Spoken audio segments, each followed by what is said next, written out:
আজকে অনেক ঘটনাবহুল একটা দিন কেটেছে আমাদের। অনেকগুলা ঘটনা আজকে ঘটেছে।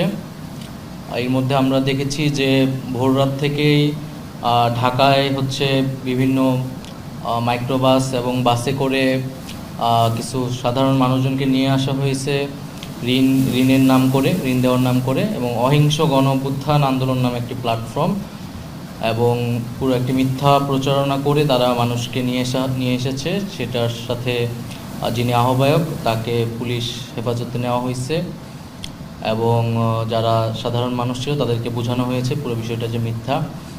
এবং প্রথম আলো নিয়ে একটা উত্তেজনা আমরা দেখতে পাচ্ছি কয়েকদিন ধরেই। গতকালকেও এরকম ঘটনা উত্তেজনা তৈরি হয়েছিল অফিসের সামনে, এবং আজকে সারাদিন হচ্ছে রাজশাহীতে তাদের অফিসে ভাঙচুর হয়েছে এবং চিটাগাং, ব্রাহ্মণবাড়িয়া সহ বিভিন্ন